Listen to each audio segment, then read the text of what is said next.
Desde este momento en la 36, cine, teatro, fotografía y más.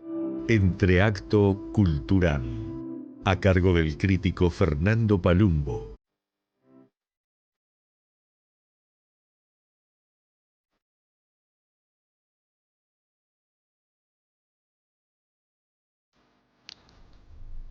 Once de la mañana, 5 minutos, estamos recibiendo a Fernando Palumbo. Fernando, buen día. Buen día, puntualmente como siempre, 11:05 minutos del meridiano de Greenwich, llegamos nosotros acá, estimado Emiliano. Así es, en esta jornada particular. Sí, si será particular, pasamos 7 días sumergidos en la neblina y la lluvia. Por suerte llovió, Sí. No hay mucha lluvia últimamente en nuestro país, falta agua, me parece, y salió el sol. Hoy de mañana full para iluminar el entreacto, en esta mañana un tanto fría de invierno, pero que el sol al firme para iluminarnos, jurando el entreacto de este 18 de julio, desde la calle 18 de julio, por donde se emiten las ondas hertzianas de Centenario, sí, donde hoy salió el sol, porque hoy parece que el sol se alinea en la calle 18 de julio y de ahí sale por un tema atmosférico o climático e ilumina la avenida más que nunca y por supuesto ilumina también este entreacto. Como le decía Ángeles recién, Emiliano, fuera del micrófono, voy a hacer una disrupción en el libreto que te envié, que me envié a Blanquita en la madrugada de hoy, y voy a hablar de algo que hablaba Roca, el cientista social y distinguido economista que siempre que puedo lo escucho y saco algún que otro apunte. Hicieron alusión a varias películas, por suerte, sobre temas diversos que se tocaron con enorme erudición en la mañana de hoy. Se habló de la película El discreto encanto de la burguesía, como uno de los films del gran Luis Buñuel, que retrata a este tipo de clase social. Les diría que todo el último periodo de Luis Buñuel se encarnizó justamente en retratar a la burguesía, y esta es una película estándar clave, que tuvo un éxito rotundo, tuvo un Oscar a Mejor Película Extranjera, pero después vinieron Ese oscuro objeto del deseo, por ejemplo, y El fantasma de la libertad. Hay algunas escenas dignas de destacar en alguna de estas dos últimas películas, que son como secuelas, a mi entender, de lo que sería El discreto encanto de la burguesía, que estuvo meses, casi un año entero en el cine Trocadero, trabajando a full en la trasnoche inclusive, que era como un opus, ir a cenar y luego irse a ver El discreto encanto de la burguesía, o comer unas pizzas y meterse ahí. Hay una escena fantástica en una de estas últimas dos películas, donde los burgueses, para hacer negocios, no se sientan en un restaurante a almorzar y a discutir mientras beben un buen vino, por ejemplo, y digamos, almuerzan o cenan con varios pasos, como ahora está de modé. Vieron que te invitan al restaurante y te dicen que va a haber varios pasos en la cena, sino que se sientan en un baño, todos van de cuerpo y van conversando sobre sus negocios. Una escena memorable que hizo reír a muchos, pero que, si uno lo piensa, puede tener algunos elementos simbólicos a destacar, ¿verdad? Sí. O sea, no estamos comiendo, estamos echando lo que comimos hacia abajo o hacia los que están de abajo. En torno a los temas que tocó el distinguido economista Roca hoy, yo también recomendaría una película llamada La decadencia del Imperio Americano. Es una película de Denis Arcand, de origen canadiense. No es una película bélica, pero es un film que retrata esos dolores que se ejercen teniendo que vivir un estilo de vida capitalista que no conforma a los que lo están llevando. Es el mismo autor que también hizo otra estupenda película muy a tono con lo conversado en la mañana de hoy, que es Jesús de Montreal. Dicho esto, estos elementos para agregar a la charla de este cientista social, también se habló del suicidio, si no me equivoco. Sí. Creo que fue un tema que se tocó. ¿Puede ser, Emiliano? Estabas tú ahí, ¿no? Sí. Bueno, mira, Tú sabes que en el inicio de la sociología como ciencia, uno de los padres, hay dos padres eventualmente de la sociología como ciencia, uno es Emil Durkheim, y su primer trabajo monográfico o libro editado, es justamente sobre el suicidio, y cruza una serie de variables de tipo, digamos, económico en relación a por qué las personas deciden en forma directamente individual destruir su vida o infringirse un acto tan violento como es matarse, ¿verdad? Hacerse una autoagresión llegando al límite de la muerte.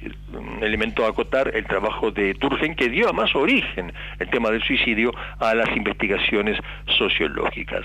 Y para redondear el tema del suicidio, que está de moda, parece en estas fechas siempre hablar del mismo, las cifras parecen ser muy exactas. Creo que la puntuación que dio el Ministerio de Salud Pública fue 784 en lo que va del año pasado, puede ser, terrible, o algo por el estilo. Sí. Yo en realidad pienso que debe haber sido más. Lo que pasa es que estos 784 son los estrictamente demostrables. Claro. Después hay una masa de suicidios que ocurren por actos fallidos logrados, que son accidentes en los cuales la persona se quita la vida en forma un poco azarosa, o sea, tuvo mala suerte, por así decirlo. Pero en torno al suicidio, que ahora está de moda hablar de esta pandemia de la década del 20, asociándola con la pandemia del COVID-19 y todo eso, debo recordarle a la audiencia que ya en la década de los 80 el suicidio era un problema gravísimo de salud mental en Uruguay. Y muchos medios de comunicación famosos, o que aún están todavía radios, prácticamente tenían prohibido hablar del tema suicidio o de los elementos suicidógenos de la sociedad. E incluso, mirá hasta dónde llegaba la complicación del suicidio.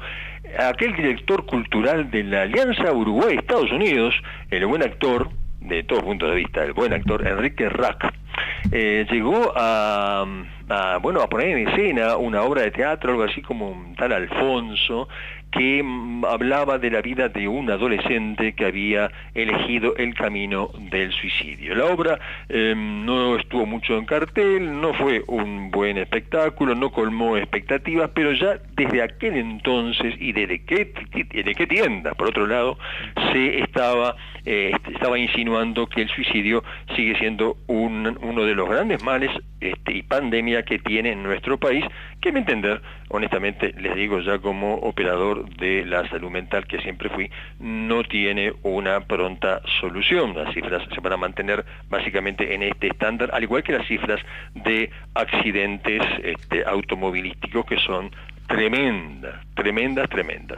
No sé si quieres agregar algo más a esto que estoy diciendo, me salí un poco de libreto. Está bien, está estimado muy bien, Emiliano, pero me gustaba un poco para que este interacto cultural no quede como un corpúsculo extraño en la mañana de mañanas de radio, e integrar a veces, si podemos, si estamos en la cadencia, poder integrar de alguna forma u otra la información que se está dando en la mañana con la que se da ya al final de la mañana. Muy bien, sí, trazando una continuidad conceptual. Exactamente, siempre desde el mundo del teatro, el cine, no yendo a ese mundo editorial, aunque lo del suicidio es un tema realmente muy grave y que no para únicamente con educar hacia otro tipo de comportamientos o con creando una línea antisuicidio, ¿verdad? Son temas mucho más profundos que nos hacen pensar que la sociedad uruguaya se está estancando. Algo que, otra noticia que apareció en esta semana, si mal no recuerdo, ¿verdad? El estancamiento poblacional. Yo debería recordarte, Emiliano, que hace más de una década, un gran demógrafo, Guillermo Maggio, ya hablaba de todo esto. Ya hablaba de que en el 2050 la población de nuestro país, y en el 30 inclusive, iba a empezar a disminuir, no en el 2070 como se han sacado cifras de estos tiempos, ¿verdad? Como apareció la cifra en estas 48 horas recientes. Y también yo me gustaría, ya que está de moda el tema del juicio a Conexión Ganadera, no sé si te enteraste. Sí, claro. Buah, todos los medios de prensa hablan de ellos. Yo quisiera decir, que no lo he dicho, pero ahora sí lo voy a manifestar, que muchos programas culturosos de cultura, ¿verdad? Dirigido a la literatura, al cine, el teatro, la plástica, de encumbrados periodistas que están en varios medios, que se rasgan las vestiduras en la defensa permanente de la cultura uruguaya. Qué curioso, che, tenían importante publicidad de Conexión Ganadera. Una linda publicidad que decía que bueno, que la vaca rinde, que si usted es taximetrista, profesional universitario, mecánico, bla bla, no se embarre, dedíquese a la voladura de la cultura, podríamos decir nosotros desde el punto de vista paradigmático, e invierta su dinero en esta famosa empresa que terminó siendo una de las estafas más grandes en la historia de los estafadores del Uruguay, que han habido muchos, por cierto, y en estos grupos de estafadores que hicieron quiebra de bancos en el comienzo del siglo XXI, terminó con mucha gente suicidándose, tal como Emil Durkheim lo planteó en su libro, haciendo variables de tipo, trazando variables científicas desde lo económico hacia este fenómeno cultural, social de la autoeliminación. ¿Algo para agregar o sigo? Nada para agregar, capaz. Viste que hoy me puse más periodístico porque son elementos que hace tiempo que quería decir, sobre todo el tema de Conexión Ganadera, que me llamaba la atención cómo estos programas, estos periodistas tan fantásticos, tan promotores de la cultura, tenían justamente el anuncio de esta gente, que era obvio que esto era una chantada total, ¿no?, de todo punto de vista, puesto que además la empresa Conexión Ganadera está ubicada en una zona muy linda ahí sobre Quibón, ni siquiera tenía en la puerta de su casa, donde estaba la central de este grupo de individuos, un cartel. Era como ir a poner dinero en una casa privada, en un chalet privado en la zona de Posito. Dicho esto, y vamos con los estrenos, si te parece. Dale, nos zambullimos entonces en el cine. Lo que estaba en el libreto. Bueno, es un popurrí, es un guiso muy raro de entender el que vino esta semana. Me parece que el caldo no tiene mucha vitamina, pero no importa, vamos a ir nombrando las películas, si te parece. Hay cosas extremadamente raras. Palito Ortega, que aún vive, si mal no recuerdo, cuando vio esta película llamada El novio de mamá, dirigida por Nicolás Silver, encantado, con el actor José María Listorti, un hombre que no es actor, pero bueno, era de la farándula de Marcelo Tinelli, sí, que acaba de vender su propiedad, aparece en José Ignacio por apenas unos 20 millones de dólares, que no era el precio, la vendió muy barata la propiedad, este encantador de serpientes de masas. Bueno, hizo una película llamada El novio de mamá, y recordemos que Palito Ortega en su vida como actor, como productor y director de cine, hizo cientos de películas de este tipo con mamá en el centro de su melodrama. Obviamente que Listorti ni se acerca a Palito como ídolo de masas, que ha sabido serlo a lo largo de varias décadas, con canciones muy interesantes y con alguna película que otra que en la historia del cine podría ir quedando, ¿no? Podría ir quedando, que luego un día tal vez hable de algunos de los films de Palito Ortega que están en la línea de El novio de mamá. Para armar un poco más este guiso, en este día frío, llega una película llamada Lecciones de un pingüino, de Peter Cattaneo, con dos actores importantes, Steven Coogan y fundamentalmente Jonathan Pryce. Un hombre que siempre sabe aparecer un tanto como perdido, no es muy destacable, es una especie de segundo gigantesco gran actor, Price, y acá es una película rarísima. Es un profesor de inglés que viene a dar a la Argentina del final de los 70, se come la dictadura militar y bueno, encuentra un pingüino en Punta del Este, tierra de burgueses, obviamente, si la hay, y lo salva del petróleo, contaminado por el petróleo, y es su mascota y anda con esta extraña mascota por el mundo de la dictadura argentina y se va enterando de la tortura, la represión y todo eso, cuando Argentina obviamente estaba enormemente influenciada por el Imperio Británico todavía en aquel momento, y sobre todo en aquel momento se da una especie de déjà vu, de reconocimiento de lo que estaba ocurriendo, y alguien puede decir maliciosamente que esta película tiene algo de aquel film de la empresa Disney, Sammy la foca loca. Ahora cambiamos las focas por los pingüinos.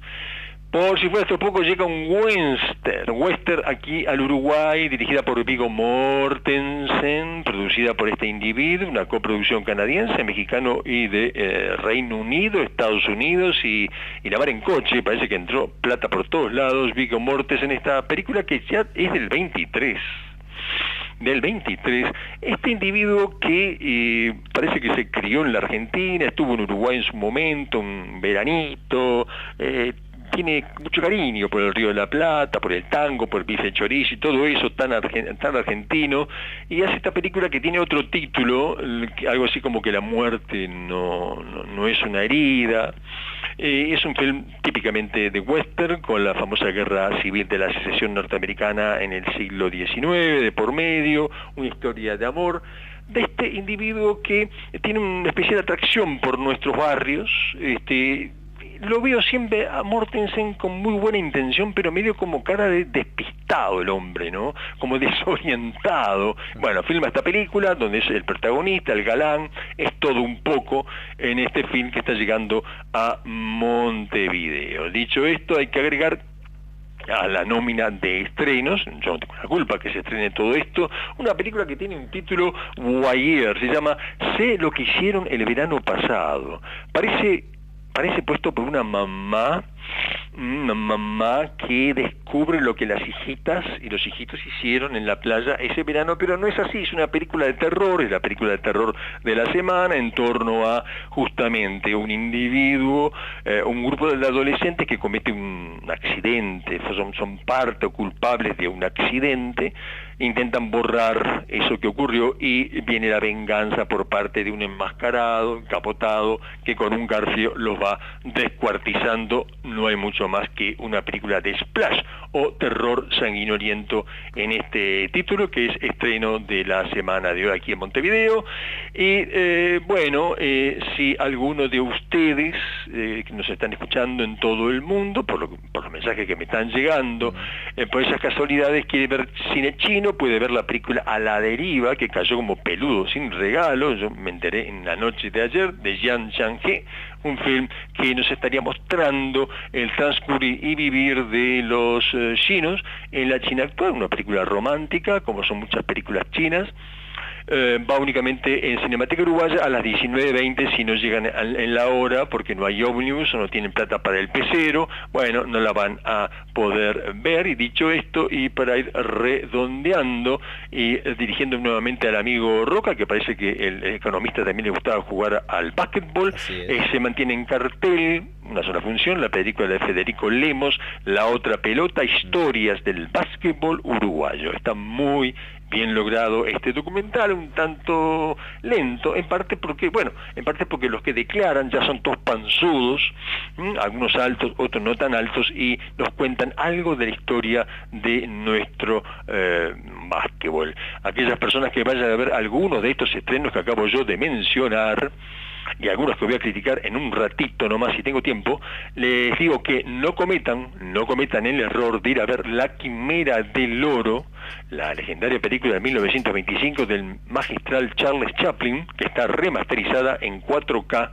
y luego, después de ver esta obra maestra del cine, una de las 20 o 30 mejores películas en la historia del cine, por lo menos 50 mejores, por lejos, no cometan el error de ver a Chaplin y luego ver alguna de estas otras películas, ¿verdad? Porque es un abismo tan grande entre lo que hizo un maestro del cine a lo que hacen estas otras personas, que evidentemente el golpe va a ser muy duro. Dicho esto, y luego de un pequeño golpe musical, un himno a nuestra ciudad de Montevideo, que hoy está cumpliendo años por las leyes, por la Constitución, por la Carta Magna, vamos a hablar de dos pelis que se estrenaron recientemente. Muy bien. Que en el mapa no se ve. Al nacer era tan joven que no pude comprender las ventajas hemisféricas. Bueno, seguimos, Fernando, con una crítica a dos estrenos recientes. Perfecto. Internacionales, ¿no? Sí, mira, dos pelis que además en el mundo están teniendo un buen rating y acá en Uruguay en particular están batiendo récord de platea, lo cual quiere decir eso, que está batiendo récord de platea. Una de ellas, la más, tal vez más impactante, puede ser F1, que no es un control de la computadora, es una película sobre la Fórmula 1 en la categoría de tope de serie de este grupo de carreras. El film está dirigido por Joseph Kosinski, un hábil artesano que, contratado por Jerry Bruckheimer, el hombre, otro gran director de cine de acción, productor, que hizo películas célebres como La Roca, por ejemplo, véanla si pueden, es una película de acción potente, con Ed Harris, por ejemplo, entre otros, sobre la cárcel de Alcatraz y un escape magistral de esa cárcel, una película estrenada en el Cine Ópera, cuando el Cine Ópera era una estupenda sala, ya hace más de 25, 30 años.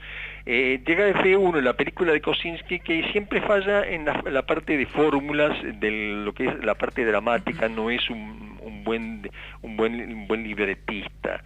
Esta película ya arranca con rock and roll a full, con Led Zeppelin, con lo cual te va a mostrar el ritmo que el film va a tener. Vamos a ver escenas impactantes de carreras, logradas obviamente por los adelantos en materia del hardware tecnológico de filmación. Claro que también en ese mundo de las carreras hay toda una serie de códigos para aquellos que van haciendo las diferentes competencias en el mundo para lograr llegar a ser en algún momento, después de varias pistas que recorren los pilotos de Fórmula 1, llegar a ser campeones mundiales. Hay toda una serie de señales, elementos que tienen que ver con la competencia oficial, que si tú no estás, como es mi caso, por ejemplo, en el mundo de las carreras de la Fórmula 1, no se entiende muy bien por qué es que ganan o pierden, por qué uno tiene que adelantarse para ganar puntos, o mejor dicho, atrasarse para ganar puntos y otro no. En fin, esos son elementos que entorpecen un libreto que evidentemente quiere complacer a todo el mundo con un final del vaquero solitario que va a dar su lucha contra todos, agarrado a su inteligencia y talento, y que obviamente va a poder triunfar, que no le importa el dinero, que todo lo hace por vocación, por proyecto de vida. En este mare magnum de F1, esta película realmente muy fuerte, para nada aburrida, en sus 155 minutos, obviamente que es un poquito empalagoso el mundo de las carreras, que se van a permanentemente repetir. Si no te gusta mucho este mundillo, tal vez se te haga un tanto pesada, no larga, pero sí un poquito pesada. Está Brad Pitt como productor de este film. Brad Pitt, como siempre, está muy bien, es un galán, y todos los galanes, ¿verdad?, como tú y yo, Emiliano, caemos pintados en cualquier película. Y Brad Pitt, bueno, desde que hizo, por ejemplo, la película aquella Fury, Corazones de Hierro, que ya es un clásico del cine bélico, ha logrado tener un calco de personaje estereotipado que le cae muy bien, y lo secunda Javier Bardem, ya más en un tono de actor un poquito menos encorsetado en el galán, en un elenco bueno, no demasiado conocido, que le da un aire tal vez un tanto, diríamos, como un aire como de película semidocumental o una crónica documental de ese mundo muy específico para tal vez la clase alta, de donde se manejan grandes sumas de dinero. Hay obviamente, como no puede ser de otra manera, cantidad de marcas que están promocionando a la Fórmula 1, pero también a esta película F1, sobre la Fórmula 1 que dirige Kosinski y su enorme equipo de producción, donde yo destaco a Jerry Bruckheimer y también a la música, que es muy buena en la película. Y en los últimos minutos vamos al cine para los niños, que no hemos comentado demasiado este género, pero hay una gran película llamada Cómo entrenar a tu dragón. La hemos mencionado obviamente cuando se estrenó. No hay actores de importancia o de reconocimiento de la farándula. Está así Gerald Butler. ¿Se acuerdan de Gerald Butler, el hombre que siempre está salvando en las últimas películas al presidente de los Estados Unidos, haciendo de agente secreto? Bueno, se dedica a eso. en la pantalla, pero fue catapultado por la película 300, en torno a aquellos 300 espartanos que pararon a los persas en las Termópilas, en el mundo antiguo. En realidad no eran 300 espartanos, pero bueno, dejarlo así, quedó como el mito de los 300. La que le gusta a un renombrado integrante del Partido Colorado. Bueno, exactamente, sí, eso mismo. Sigo adelante, porque si no me voy por las ramas. Sí, dale. Me obligas tú. Y bueno, Perdón. ¿cómo entrenar? No pidas perdón porque no soy cura, no te puedo perdonar. Si no te perdonaría. ¿Cómo entrenar a tu dragón? Mira, tiene una serie de ingredientes que te van a digamos, a engalanar o a endulzar a la platea. En primer lugar, los monstruos gigantescos, que son como gatitos buenos, domados por un vikingo, y ahí aparece el tema justamente de los vikingos, ¿verdad? Que es un tema que de hace más o menos 20 años está en el streaming. Historias, leyendas, luchas de vikingos, de nórdicos, intentando conquistarse entre ellos y conquistar a los pueblos que estarían ubicados en lo que hoy sería el gigantesco Reino Unido, en la extensión esa, en la isla británica. Bueno, la película está muy bien dirigida, es una continuación de la número 1, a mi entender, no agrega demasiado.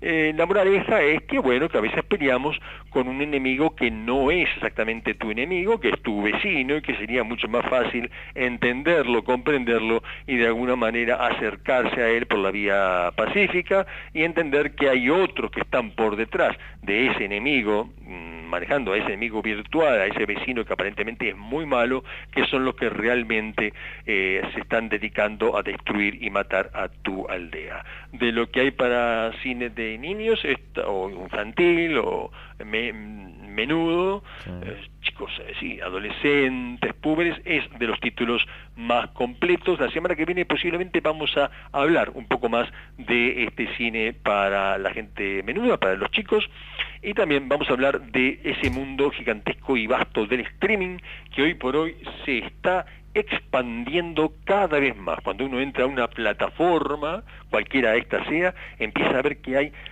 cientos y cientos, por no decir miles de películas que no han logrado siquiera visionar, y se encuentra con títulos maravillosos. Yo descubrí recientemente una película iraní del 2024 llamada Un pastel para dos, que es un film magistral hecho por dos directoras iraníes sobre la famosa tercera, vamos a decir cuarta edad, o de el amor entre la gente que ha logrado tener la suerte, tanto en el mundo oriental como occidental, de pasar los 70 años, o sea, tener una vida longeva. Dicho todo esto, estamos en tiempo, así que si no hay preguntas o acotaciones de los temibles conductores de Mañana de Radio, yo me tengo que ir retirando según lo que marca el reloj de la 36, que es el reloj del amigo Hernán, ¿no?